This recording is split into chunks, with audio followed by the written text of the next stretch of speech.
Okay. Okay. Hello, hello, hello. Hello. Okay. Let's continue reading our new chapter, chapter 10, the mechanism, the manner by which the Federal Reserve creates money out of nothing, the concept of usury as the payment of interest on pretend loans, the true cause of the hidden tax called inflation, the way in which the Federal creates boom-bust circles.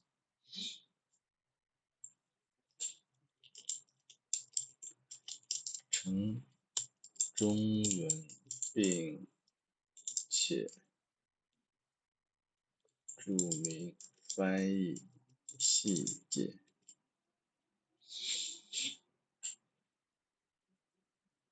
高利贷的概念。The concept usury as the payment of interest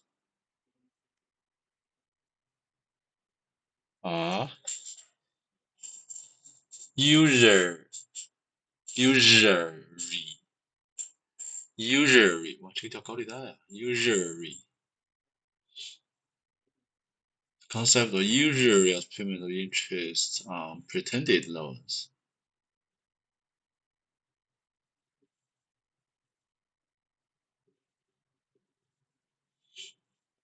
The true cause of the hidden cost inflation, the way in which the Federal creates boom bust, boom bust,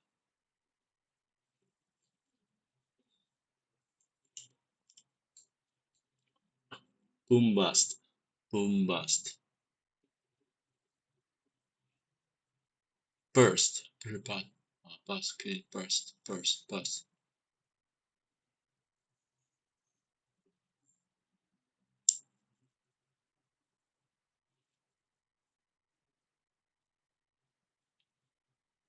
In the 1940s, there was a comic strip character. The comic strip character called Drink the Magician. His specialty was creating things out of nothing and, when appropriate, to make them disappear back into the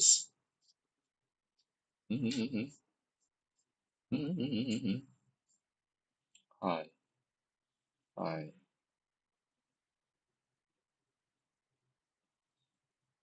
What happened?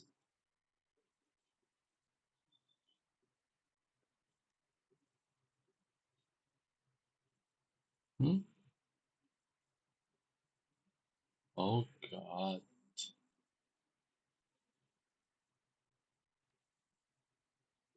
Where's my mouse?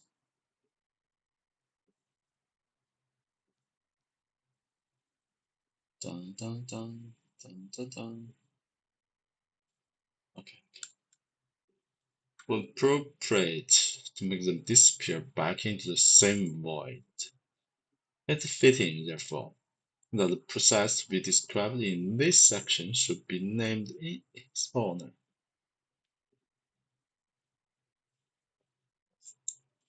In the previous chapters, we examined the technique developed by the political and monetary scientists to create money out of nothing for the purpose of lending. This is not an entirely accurate description because it implies that money is created first and then waits for someone to borrow it.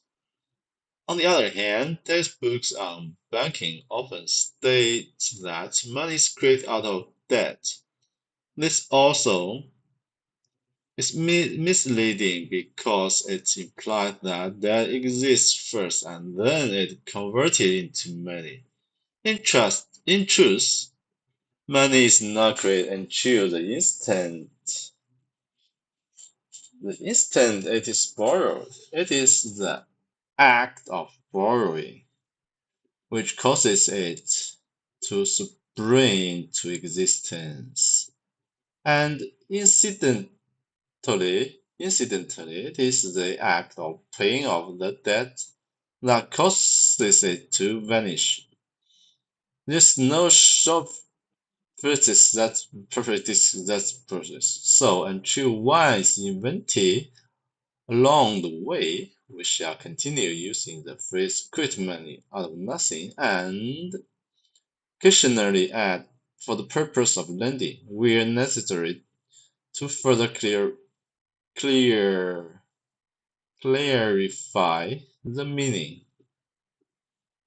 In truth, money is not created until it is borrowed.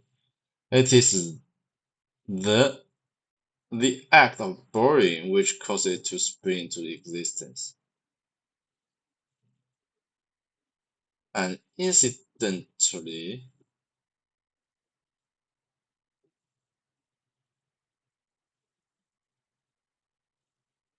it is the act of paying off the debt that causes it to vanish. So, let us now leave the historical figures of the past and jump into their future.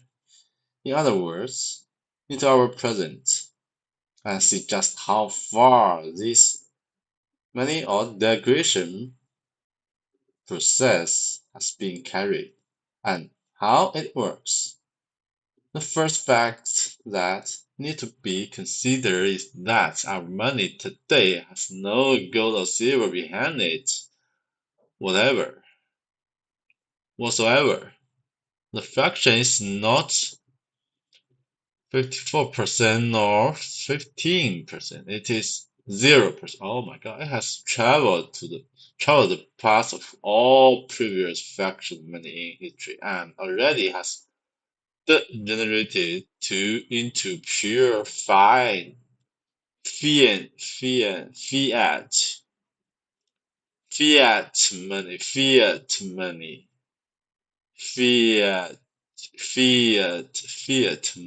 fiat money. The fact that most of it is in the form of checkbook balances rather than paper currency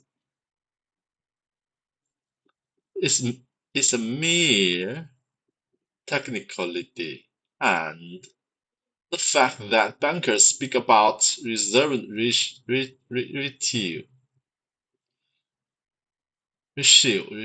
ratios is eyewash.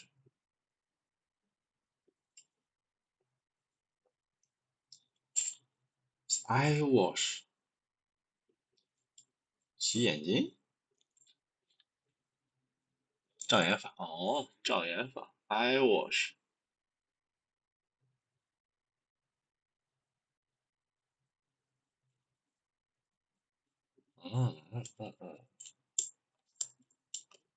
eyewash，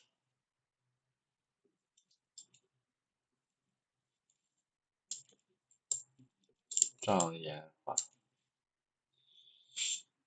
The so-called reserves to which they refer are, in fact, treasury bonds and other certificates of debt. Our money is pure fiat through and through. The second fact that need to be clearly understood is that in spite of the technical jargon and the seemingly complicated procedures, the actual mechanism by which the Federal Reserve creates money is quite simple. They do it exactly the same way the goldsmiths of old did, except, of course, the goldsmiths were limited by the need of hold some previous metal in reserve, whereas the Fed has no such restriction. The Federal Reserve is candid.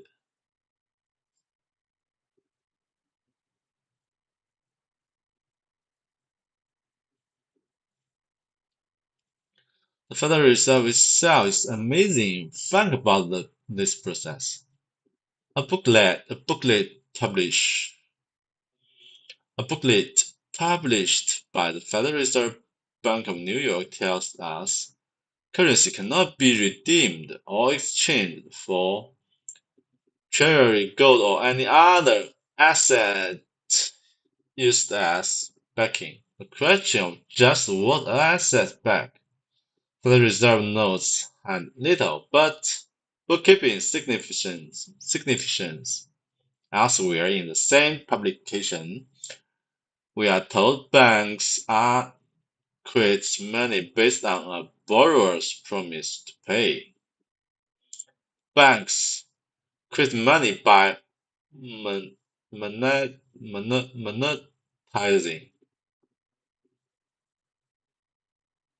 monetize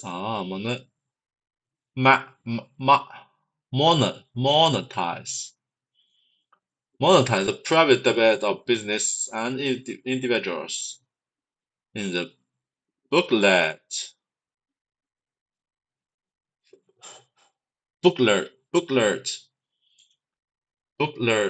booklet entitled Modern Money Mechanics, the Federal Reserve Bank of Chicago says in the United States neither paper currency nor the space have value as commodities.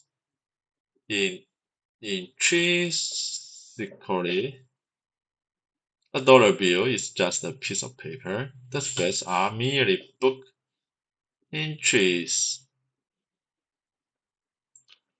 Coins do have some intrinsic value as metal, but generally far less than their face amount. What then makes these instruments, checks, paper money, and coins, what makes them acceptable at face value in payment of all debts and for other monetary uses? Mainly it is the confidence people have that they will be able to exchange such money for other financial assets and real goods and services whenever they choose to do so. This partly is a matter of law. Currency has been designed legal tender by the government. That is, it must be accepted. In the fine print of footnote in a bulletin of Federal Reserve Bank of St. Louis, we find this surprisingly candid explained. Modern monetary system has a fiat base, literally money by decree. Decree was the despotary institutions acting as fiduciaries, fidu,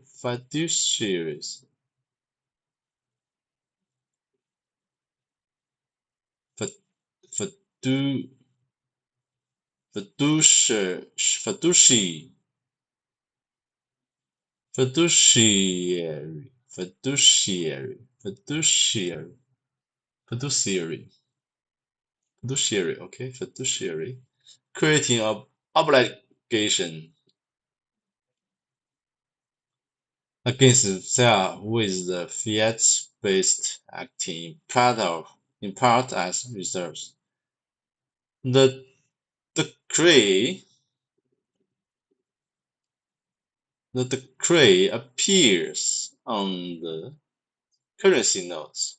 This note is legal tender for all debts, public and private, while no individual could refuse to accept such money for debt repayment. Exchange contracts could easily be composed to thwart It's used in everyday commerce. However, a thoughtful explanation as to why money accepts is that the federal government requires it as payment for tax liabilities.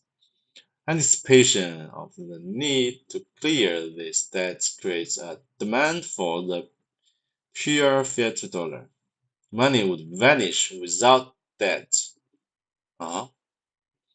It is difficult for Americans to come to grips with the fact that their total money supply is backed up by nothing but debt.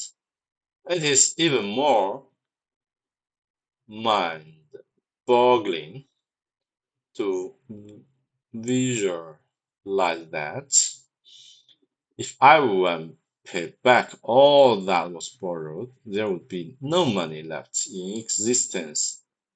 That's right, there would be not one penny in circulation. All coins and the paper currencies will be returned to bank vaults, and there will be no $1 in anyone's checking account. In short, all money would be disappeared.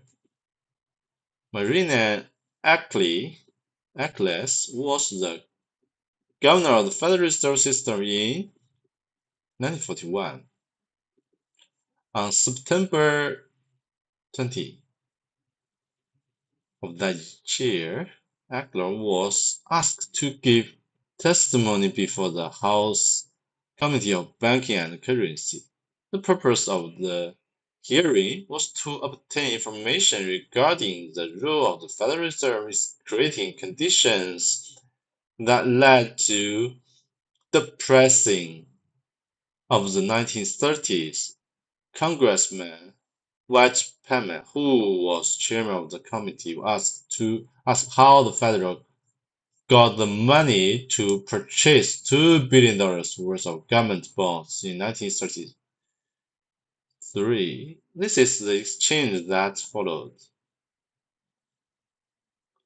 We credit out of what? Out of the right of issue credit money, and there's nothing behind it. Is there? Except our government credit? That is what our money system is. If there were no debts in our money system, there wouldn't be any money. It must be realized that while money may represent an asset to selected individuals, when it is considered as an aggregate of the total money supply, it is not an asset at all. A man who borrows 1,000 missing that he has increased his financial position by that amount, but he has not. His 1,000 cash asset is offset by his 1,000 loan liabilities, and his net position is zero. Bank accounts are exactly the same on a larger scale. Add up all the bank accounts in the nation, and it would be easy to assume that all that money represents a gigantic pool of assets which support the economy. Yet every bit of this money is owned by someone. Some will owe together, some owe nothing, others will owe many times that they possess. All added together, the national balance is zero. What we think is money is but a grand illusion. The reality is that Robert Humphrey was the great manager of the Federal Reserve Bank in Atlanta in the foreword to a book by Irving Fisher entitled "100% Money." Humphrey said this: if all the bank loans were paid, no one could have a bank deficit, and there would not be a dollar of coin or currency in circulation. This is staging. This is staggering, though. Staggering.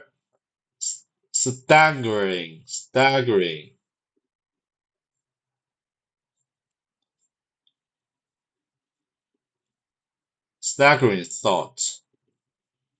We are completely dependent on the commercial banks. Someone has to borrow every dollar we have in circulation, cash or credit.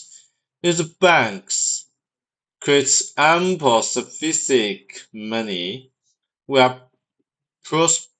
We are prosperous. We are prosperous. Prosperity. Prosperous.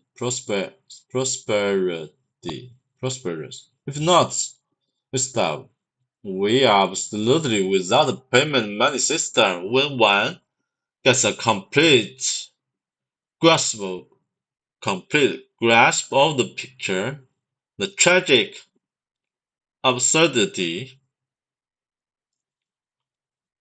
of our hopeless situation is almost incredible, but there it is. 有，货币来自于借债。这个挺有意思。如果还清了所有，就不会有，也不会有，因为这是一个令人震惊的事实。我完全依赖商业，我们认为无论是人都有人借。如果银行创造出足够的合成货币，我们就会发展；如果没有，就完了。我完全没有一个永久性的货币。那什么彻底那些，我们就发现我们只是既荒谬又绝望，几乎难以置信。但是这就是。If all the bank loans were paid, no one could have a bank deposit, and there would be no dollar in coins or currency in circulation. This is staggering thought. We are completely dependent on the deposit funds, completely dependent on the commercial banks. Someone has to borrow every dollar we have in circulation, cash or debt.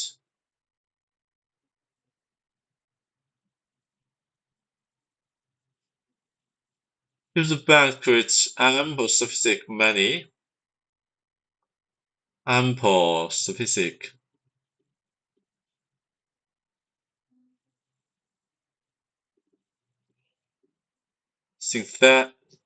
synthetic.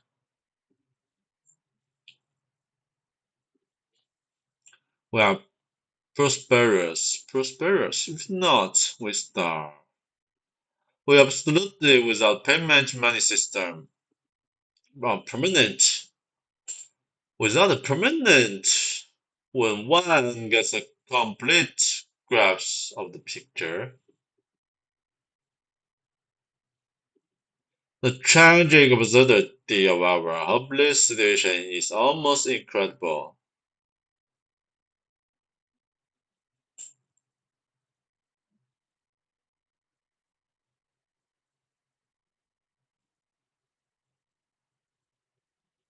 荒谬、悲剧、处境既荒谬又绝望。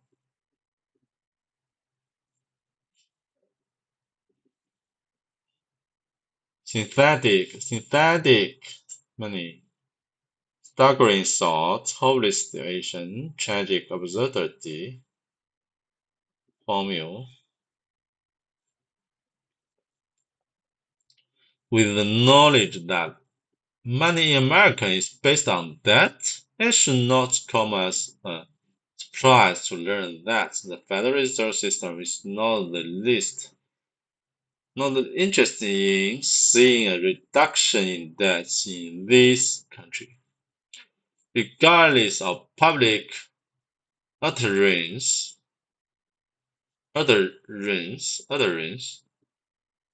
预言。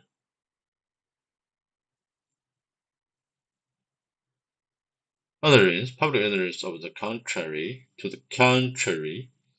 Here's the bottom line from the system's own publications.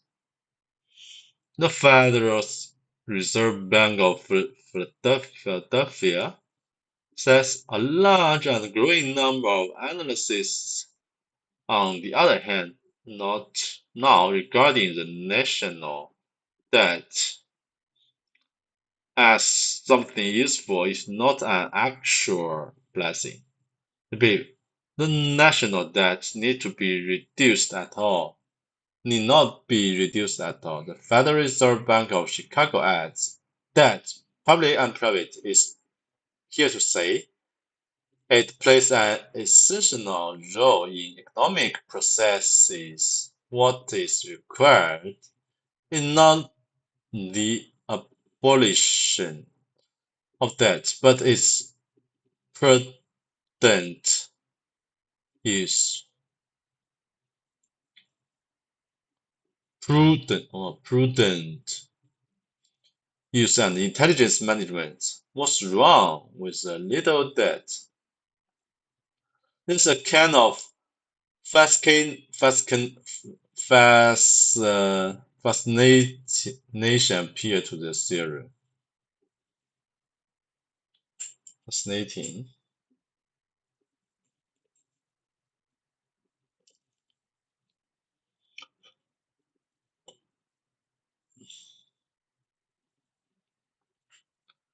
Fascinating. Fantasy. Appear.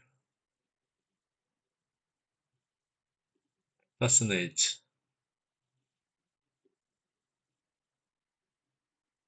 Fascinating. Fascinating. Appeal.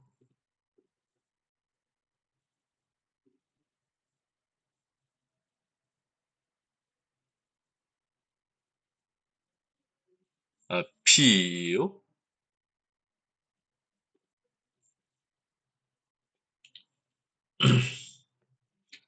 There's a kind of fascinating appeal to this theory. It gives those who expound it an aura of intellectualism, the appearance of being able to grasp a complex economic principle that is beyond the comprehension of mere mortals.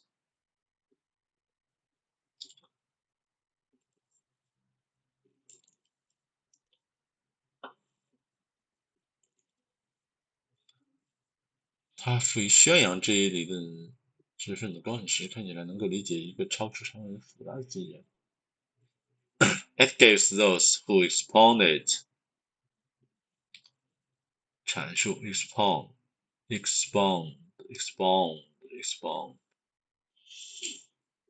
an aura of intellectualism, an aura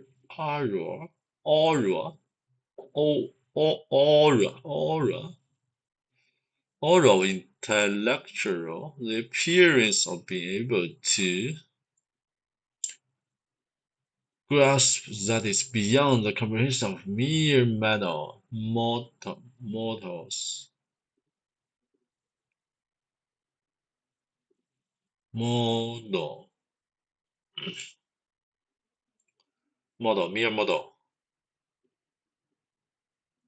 Mere models. Molecular principles, mere model. Aura of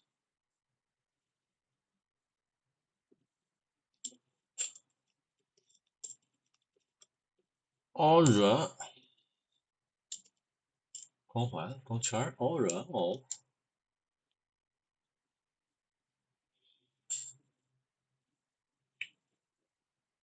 and the less academic-minded, it offers the comfort of at least sounding moderate.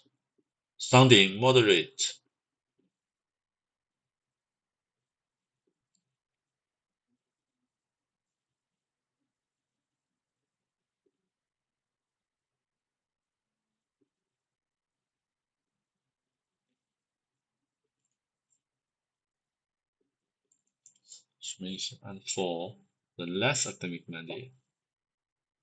For the less academic mandate,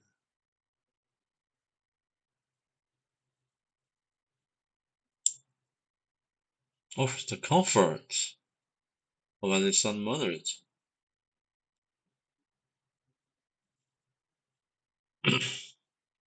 After all, what's wrong with the little debt prudently used and intelligently managed? 大量的 prudent 加审慎审慎 prudent. The answer is nothing, provided the debt is based on the honest transaction. There is plenty wrong with it if it is based upon fraud. An honest transaction is one in which a borrower pays an agreed upon sum in return for the temporary use of lender's asset. That asset could be anything of tangible value.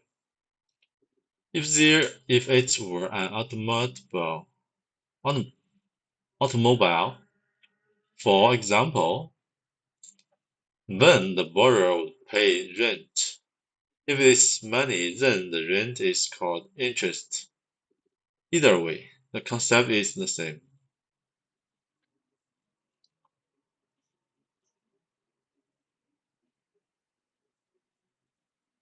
When we go to a lender, either a bank or a private party, and receive a loan of money, we are willing to pay interest on the loan in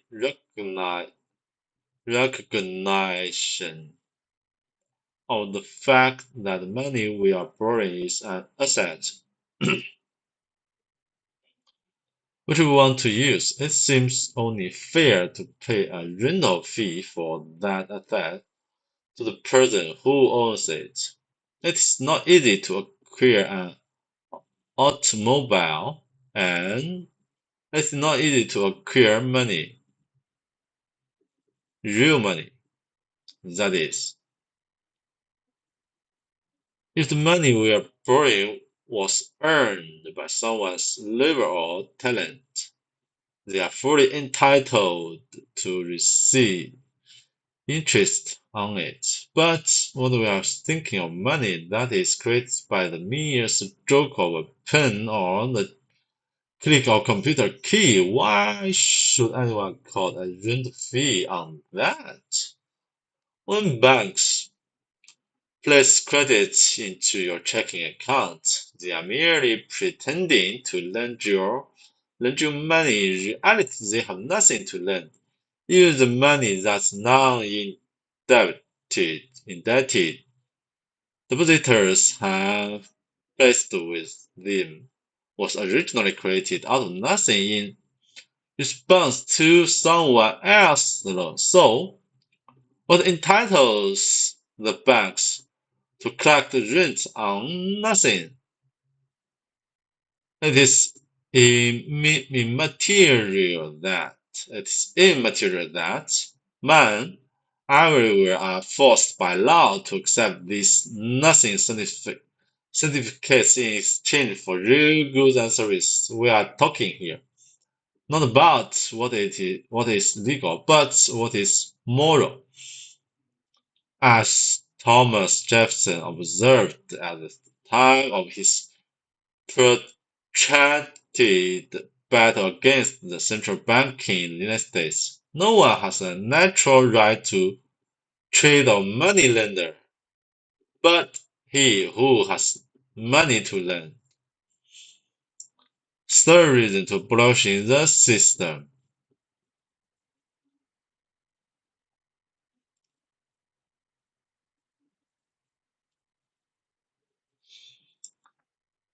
Centuries ago,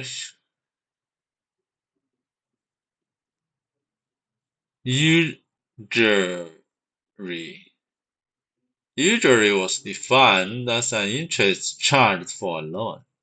Modern usage has redefined it as excessive interest.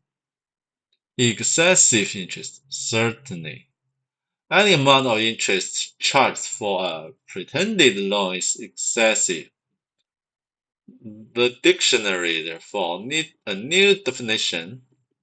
Usury, the charging of any interest on a loan of fiat money. Let us therefore look at that interest in this light. Thomas Edison summed up the immorality of the system when he said,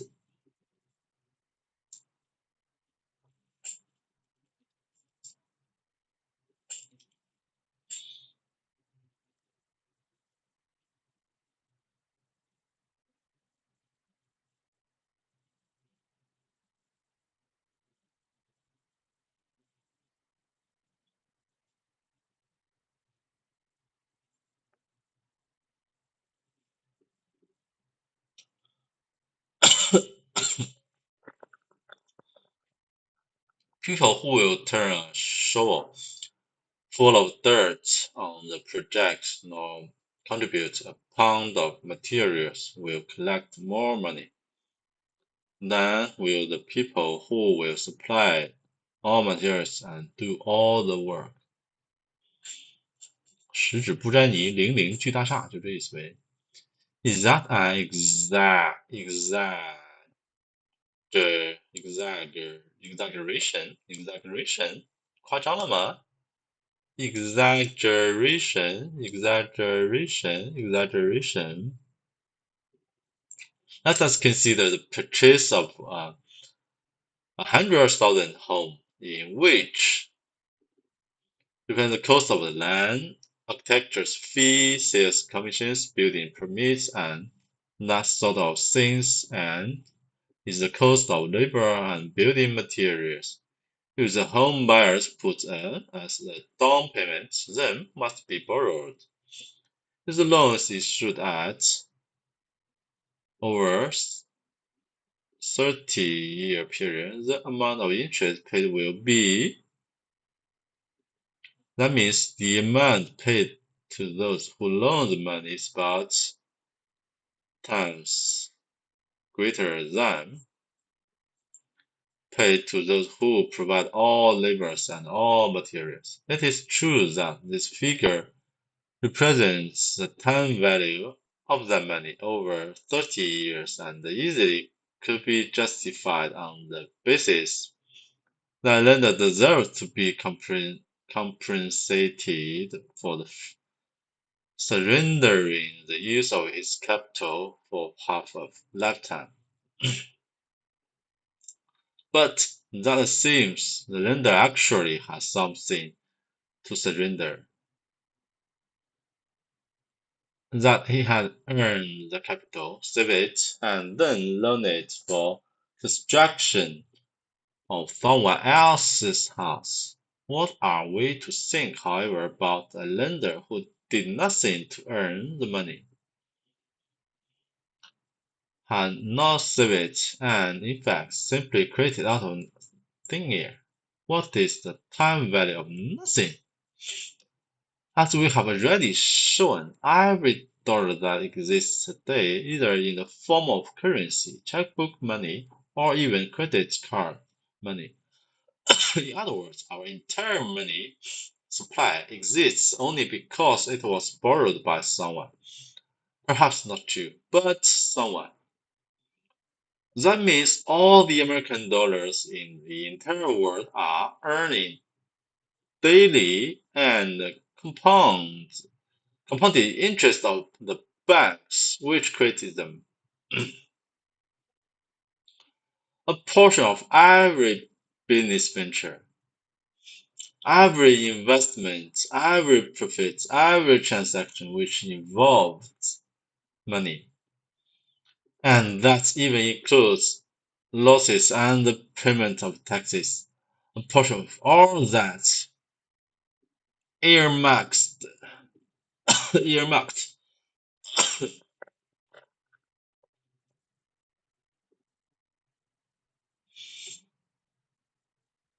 as payments to the bank. And what did the banks do to earn this perpetually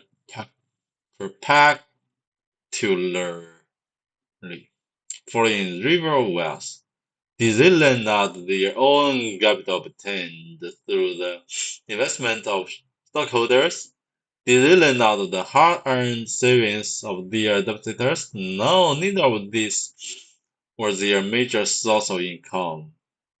Neither of these were their major source of income. They simply waved the magic wand called fiat money.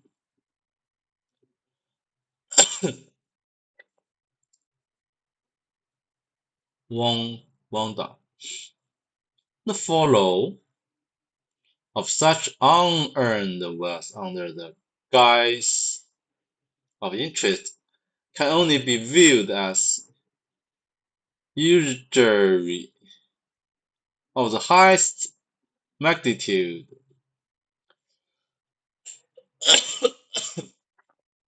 Even if there were no other reason to abolish the fact that it is the supreme instrument of usury would be more than sufficient by itself.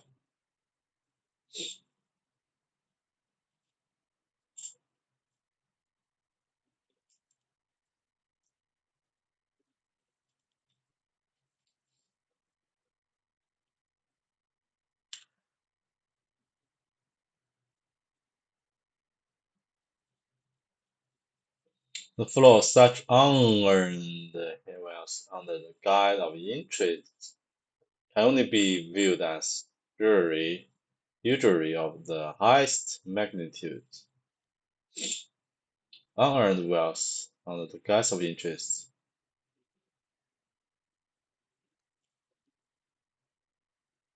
can only be viewed as usury of the highest magnitude.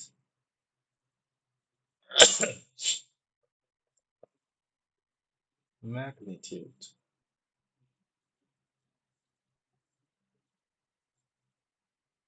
If there were no other reasons of the the fact the fact that it is the supreme instrument of usury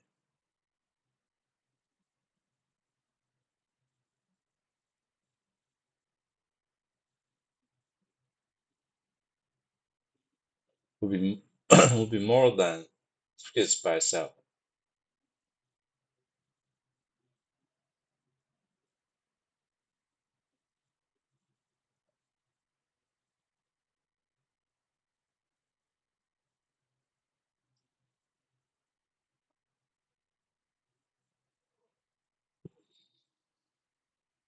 Who creates the money to pay the interest?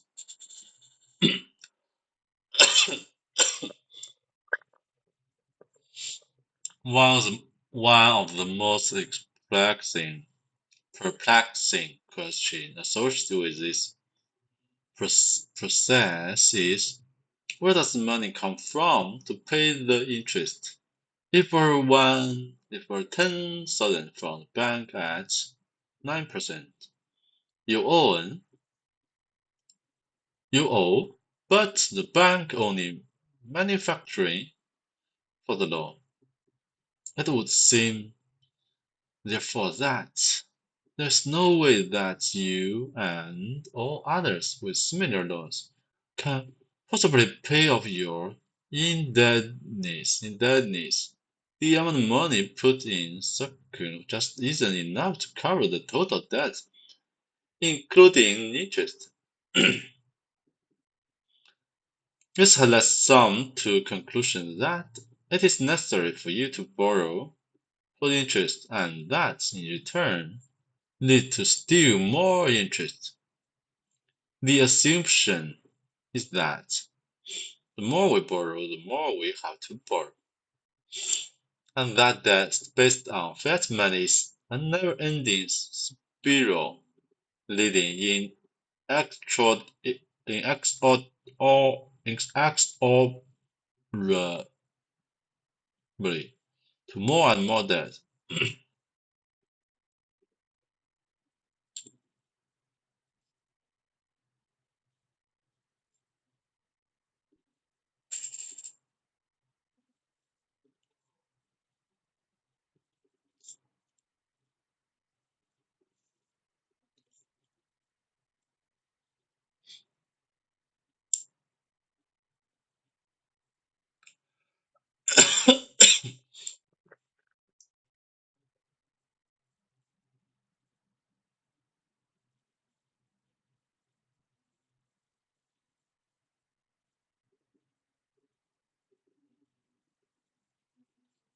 Inexorably,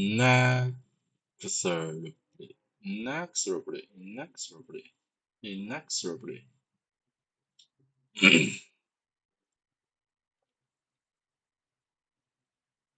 Spiral,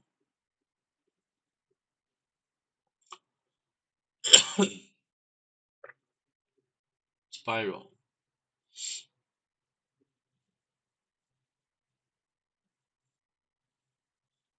This is partial truth. The truth that there's not enough money created to include interest, but it is a fallacy that the only way to pay it back is to borrow still more. The assumption fails, taking into account the exchange value of labor. That assumes that you pay back your loan at the rate of approximate per month, and that's about the trend interest. You realize you are hard pressed to make your payment, so you decide to take a part-time job. The bank, on the other hand, is now making profit each month on your own. Since this amount is classified as interest, it is not extinguished as is a larger portion which is return of the loan itself. So this remains as spendable money in the account of the bank. The decision then is made to have the bank's floors visit once a week. You respond to the ad in the paper and are hired per month to do the job.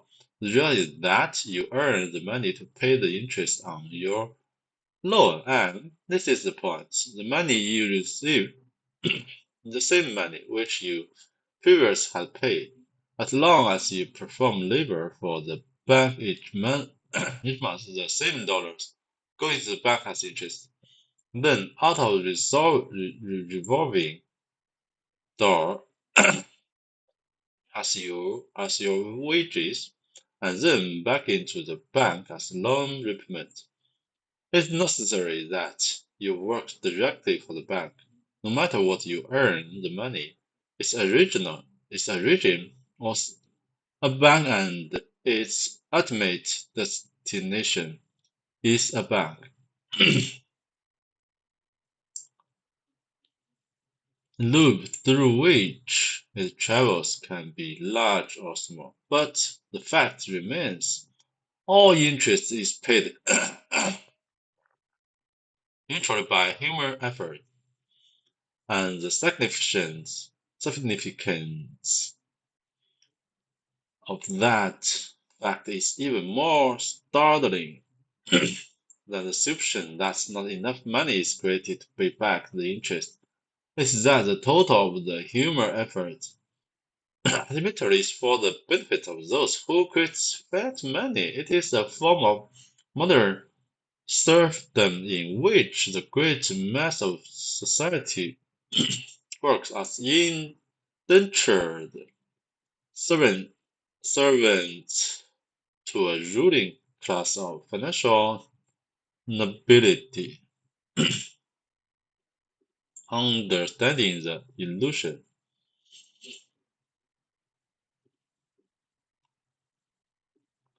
That's really all one need to know about the operation of the banking cartel under the protection of the Federal Reserve, but it would be a shame to stop here without taking a look at actual cogs, mirrors, and pulleys that make the magic of magician work. It's a truly fascinating engine of materials, mystery, and deception.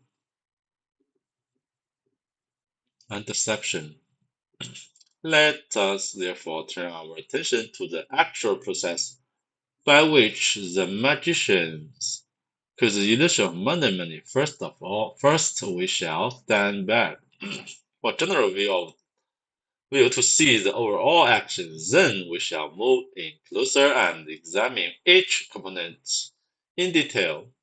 The magic, merchandism, and overview that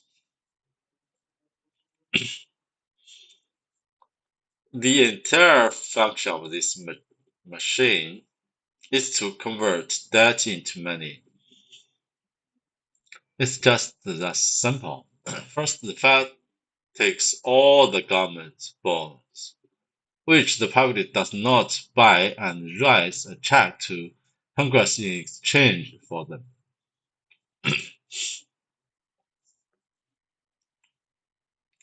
It acquires other debt obligations as well.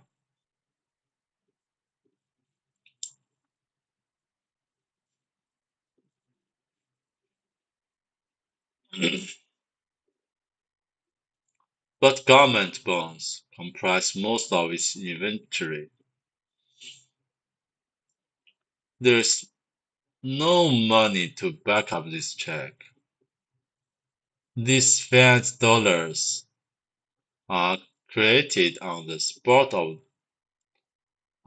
for that purpose by calling those bonds reserves. The Fed then uses them as the base of creates 9 additional dollars for every dollar created for the bonds themselves. The money created for the bonds is spent by the government, whereas the money created on top of those bonds is the source of all the bank loans made to the nation's businesses and individuals. The result of this process is the same as creating money on a printing press, but the illusion is based on an accounting trick rather than a printing trick. The bottom line is that Congress and the banking cartel have entered into a partnership in which the cartel has the privilege of collecting interest on money which it creates out of nothing, a perpetual override on every American dollar that exists in the world. Congress, on the other hand, has access to unlimited funding without having to tell the voters their taxes are being raised through the process of inflation. If you understand this paragraph, you understand the federal system. Money. Now, from a detailed view, there are 3 general ways in which the Federal Reserve creates fiat money out of debt. One is by making loans to the member banks through what is called the discount window. The second is by purchasing treasury bonds and other certificates of debt through what is called the open market committee. The third is by changing the so-called reserve ratio that member banks are required to hold. Each method is merely a different path to the same objective, taking in IOUs and converting them into spendable money, the discount window. The discount window is merely banks' language for the loan window. When banks run short of money, the Federal Reserve stands ready as the banker's bank to lend it. There are many reasons for them to need loans, since they hold reserves of only about 1 or 2% of their deposits in vault cash and 8 or 9% in securities. The operating margin is extremely thin. It's common for them to experience temporary negative balances caused by unusual customer demand for cash or unusual large clusters of checks are clearing through other banks at the same time. Sometimes they make bad loans, and when these former assets are removed from their books, their reserves are also decreased and may in fact become negative. Finally, there is a perfect motive when banks borrow from the Federal Reserve at one interest rate and lend it out of a higher rate. There is an obvious advantage, but that is merely the beginning. When a bank borrows $1 from the Fed, it becomes a $1 reserve. Since the banks are required to keep reserves of only about 10%, they actually can loan up to $9 for each dollar borrowed. Let's take a look at the math. Assuming the bank received 1 million from the Fed at a rate of 8, the total annual cost therefore is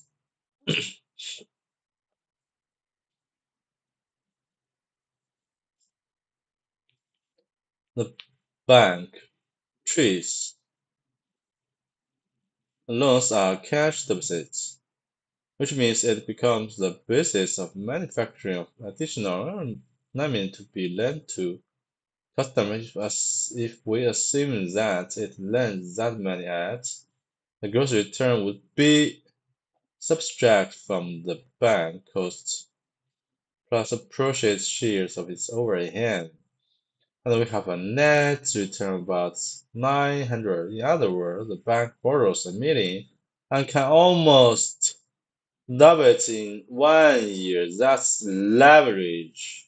But don't forget the source of that leverage, the manufacture of another 9 million, which is added to the nation's money supply. Oh my God. The open market operation. The most important method used by the Federal Reserve for the creation of fiat money is the purchase and sale of securities on the open market. But therefore, jumping into this, a word of warning: don't expect what follows to make any sense. Just be prepared to know that this is how they do it. The trick lies in the use of words or phrases which have technical meanings quite different from what they imply to the average citizens. So keep your eye on the words. They are not meant to explain, but to deceive. In spite of first appearance, the process is not complicated. It is just absurd. The man requires a detailed view. Start with government debt, security assets, Federal Reserve checks, government assets.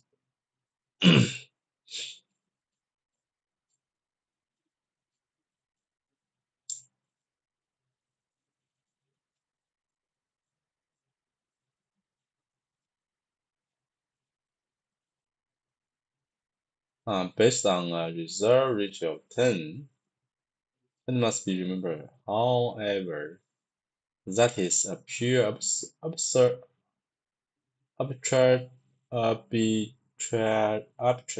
arbitrary. Since the money is fiat with no pure mental backing, there's no real limitation except for the politicians and money managers decide is expedient for the moment. national debt unnecessary. The inflation. Taxes not even necessary. Fourth reason to abolish system. A tool for social planning.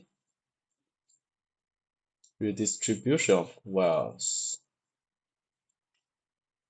Expansion leads to contraction.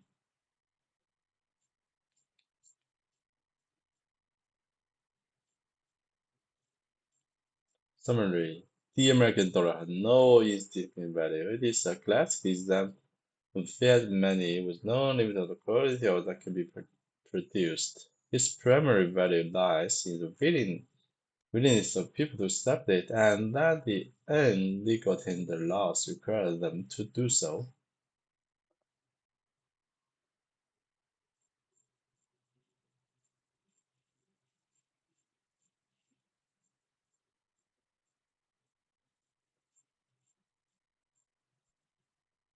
The new alchemy 化学魔力 alchemy 炼金术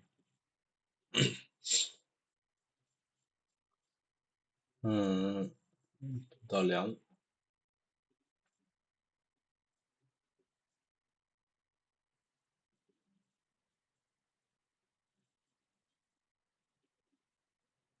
读到这儿了where are you 好读到这儿了吧201 192好明天我们继续明天我们继续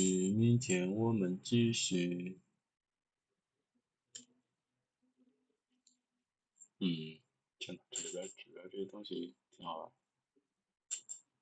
Okay, I think that's all for today. Thank you. See you tomorrow. Bye bye.